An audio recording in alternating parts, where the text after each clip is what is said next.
ನೀವು ಆಶಾ ಕಾರ್ಯಕರ್ತೆಯರ ಹಾಗಿದ್ರೆ ಈ ವಿಡಿಯೋ ನಿಮಗಾಗಿ. ಆಶಾ ಕಾರ್ಯಕರ್ತರಿಗೆ ಒಂದು ಗುಡ್ ನ್ಯೂಸ್.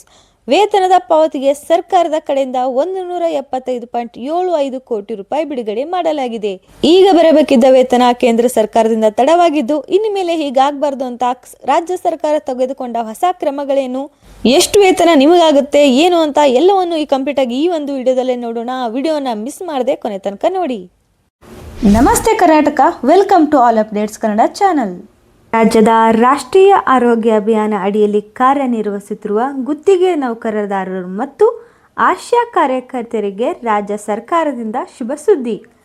ಕಳೆದ 2 ತಿಂಗಳಿಂದ ಸ್ಥಗಿತಗೊಂಡಿದ್ದ ವೇತನ ಮತ್ತು ಪ್ರೋತ್ಸಾಹಧನ ಬಿಡುಗಡೆಗೆ ರಾಜ್ಯ ಸರ್ಕಾರ ಚಾಲನೆಯನ್ನು ನೀಡಿದೆ. ಕೇಂದ್ರ ಸರ್ಕಾರದಿಂದ ಲಭ್ಯವಿರುವ 175.75 ಕೋಟಿ ರೂಪಾಯಿ ಅನುದಾನವನ್ನು ಈಗಾಗಲೇ ಜಿಲ್ಲೆಗಳಿಗೆ ವರ್ಗಾಯಿಸುವ ಪ್ರಕ್ರಿಯೆ ಆರಂಭವಾಗಿದ್ದು, ಶೀಘ್ರದಲ್ಲೇ ನೌಕರರ ಕೈ ಸೇರಲಿವೆ.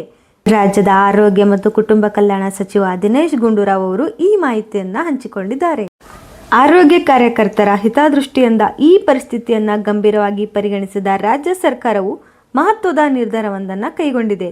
ಜನವರಿ 8, 2026ರಂದು ಕೇಂದ್ರ ಸರ್ಕಾರವು 175.75 ಕೋಟಿ ರೂಪಾಯಿಗಳನ್ನು ಬಿಡುಗಡೆ ಮಾಡಿದ್ದು, ಅದಕ್ಕೆ ರಾಜ್ಯದ ಪಾಲನ್ನು ಸೇರಿಸಿ ಪ್ರಸ್ತುತ ಜಿಲ್ಲಾ ಮಟ್ಟಕ್ಕೆ ಹಣ ರವಾನಿಸುವ ಪ್ರಕ್ರಿಯೆ ನಡೆಯುತ್ತಿದೆ.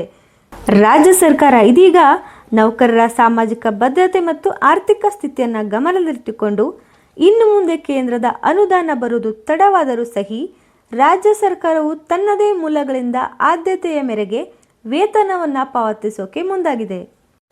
ಕಳೆದ 2 ತಿಂಗಳುಗಳಿಂದ ವೇತನವಿಲ್ಲದೆ ಸಂಕಷ್ಟದಲ್ಲಿದ್ದ ಸಾವಿರಾರು ನರ್ಸ್ಗಳು, ಲ್ಯಾಬ್ ಟೆಕ್ನಿಷಿಯನ್ಗಳು ಮತ್ತು ಆಶಾ ಕಾರ್ಯಕರ್ತೆಯರು ನಿಟ್ಟುಸಿರು ಬಿಡುವಂತಾಗಿದೆ.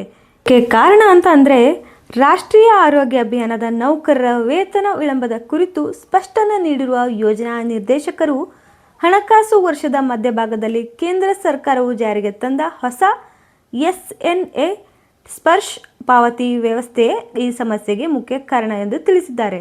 ಹಳೆಯ ವ್ಯವಸ್ಥೆಯಿಂದ ಈ ಹೊಸ ಡಿಜಿಟಲ್ ಪ್ಲಾಟ್ಫಾರ್ಮ್ಗೆ ಬದಲಾಗುವ ಸಂದರ್ಭದಲ್ಲಿ ಕೇಂದ್ರ ಮತ್ತು ರಾಜ್ಯ ಸರ್ಕಾರದಿಂದ ತಡವಾಗಿದೆ.